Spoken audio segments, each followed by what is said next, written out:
Halo sahabat Merdeka, berjumpa dengan saya Lulu Handayani dalam Top News Kamis 25 Juli 2024. Berita pertama, Badan Perlindungan Pekerja Migran Indonesia atau BP2MI membongkar sindikat aparat jalani bisnis haram. Selanjutnya, survei indikator terbaru terungkap elektabilitas Basuki Cahayapurnama kalah jauh dengan Anies Baswedan. Kepala BP2MI Beni Ramdhani mengungkapkan keterlibatan aparat dalam sindikat bisnis haram. Pernyataan itu bahkan disampaikan di depan para pejabat termasuk Presiden Joko Widodo. Beni secara terang-terangan membongkar adanya sindikat aparat menjalani bisnis haram.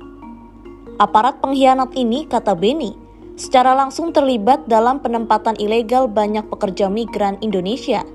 Di depan 165 anggota komunitas relawan pekerja migran Indonesia di Sumatera Utara. Beni juga menyinggung mengenai sosok yang diyakini terlibat dalam peredaran judi online dari Kamboja. Menurutnya, pengakuan itu sampai membuat Presiden Jokowi, Panglima TNI, dan Kapolri terkaget-kaget dalam rapat terbatas. Dalam beberapa kasus juga, BP2MI telah menyampaikan dalam rapat terbatas di Istana Negara. Di hadapan Presiden dengan tegas saya katakan, jika selama ini kenapa negara tidak mampu menyentuh sindikat penempatan ilegal, nyata bahwa sindikat penempatan ilegal selalu dibackingi oleh oknum-oknum memiliki atributif kekuasaan di negara ini. Di depan Presiden, di hadapan Panglima TNI, di hadapan Kapolri, Menteri dan lembaga, saya katakan, oknum-oknum itu berasal dari oknum TNI Polri, oknum-oknum kementerian lembaga, dan bahkan oknum di BP2MI terlibat dalam sindikat penempatan ilegal pekerja migran Indonesia. Tentu jika saya menyebut seperti ini tidak boleh ada institusi yang merasa rendah diri atau merasa dipermalukan. Kita percaya oknum brengsek dan pengkhianat Republik akan selalu ada dimanapun. Tapi kita yakin di institusi-institusi negara, di kepolisian, di TNI, di kementerian lembaga, dan juga yang lainnya, akan masih banyak orang-orang baik yang memiliki komitmen kepada negara merah putih dan Republik ini. Bahkan ada tren baru saya ingin laporkan kepada Pak Saleh. Kalau dulu kita berpikir korban penempatan ilegal adalah mereka yang pendidikannya menengah ke atas. Tidak seperti itu dalam kasus penempatan ilegal ke Kamboja. Rata-rata mereka adalah anak-anak muda, lulusan SMA, kemudian juga bahkan S1. Dan ada case beberapa anak muda S2.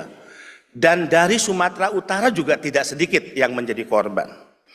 Untuk hal ini, saya menyatakan di depan Presiden, Panglima TNI, dan Kapolri, sebetulnya sangat mudah untuk menangkap siapa aktor di balik bisnis judi online di Kamboja dan siapa aktor di balik scamming online. Saya cukup menyebut inisialnya T aja paling depan lah. Yang kedua saya nggak perlu sebut. Dan ini saya sebut di depan Presiden. Boleh ditanya kepada Pak Menko, Pak Mahfud MD saat itu. Ya, Presiden kaget, Pak Kapolri kaget, agak cukup heboh rapat terbatas saat itu. Orang ini adalah orang yang selama Republik ini berdiri mungkin tidak bisa disentuh oleh hukum. Lembaga Survei Indikator Politik Indonesia merilis nama-nama yang paling tinggi elektabilitasnya di Pilgub Jakarta 2024. Ada 3 nama teratas, Anies Baswedan, Basuki Cahayapurnama, dan Ridwan Kamil.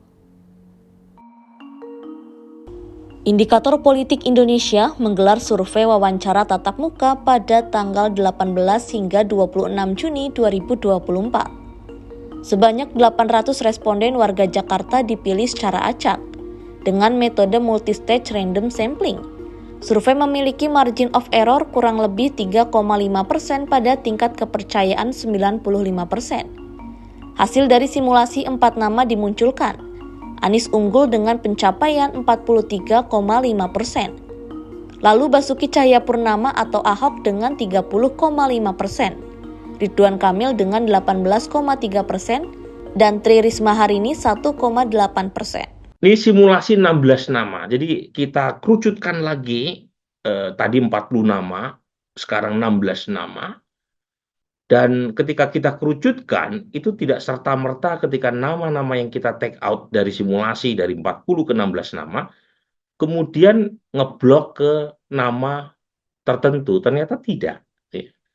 Jadi ternyata ya seperti ini, relatif tidak banyak perubahan. Ya. Anies masih di peringkat pertama, kisaran lagi-lagi di angka 41%, disusul Ahok lagi-lagi di sekitaran 27 sampai 28%, kemudian Ridwan Kamil 17%. Kemudian ini 11 nama. Ya, dari 16 kita kurangi lagi nama-nama yang tersisa, ya, itu nama seperti selain Ahok, Anies, dan Ridwan Kamil, ada Tri Risma hari ini, ada Kaisang, ada Ahmad Sahroni, ada Heru Budi, ada Ahmad Saihu, Presiden PKS, ya. Ada Sandiaga Uno yang belakangan muncul, ada Ahmad Riza Patria, ada Ahmad Zaki Iskandar. Ya. Ini 9 nama. Jadi relatif tidak ada perubahan berarti. Ini 4 nama. Ya. Dengan asumsi Ibu Risma dicalonkan oleh PDI Perjuangan, elektabilitasnya pun tidak kompetitif ya, tanpa moral sehormat ya. Meskipun beberapa waktu lalu saya barusan ketemu sama beliau, tetapi kalau angkanya cuma 1,8%, ya apa mau dikata gitu ya. Jadi Bu Risma, kalau kita lihat dari survei-survei sebelum beliau menjadi Menteri Sosial, waktu itu sempat Ibu Risma muncul sebagai calon kuat ya Gubernur DKI Jakarta. Tetapi belakangan sepertinya preferensi warga mulai bergeser dari Ibu Risma. Ini 3 nama. Demikian informasi kali ini bersama saya, Lulu Handayani. Simak berita lainnya hanya di merdeka.com.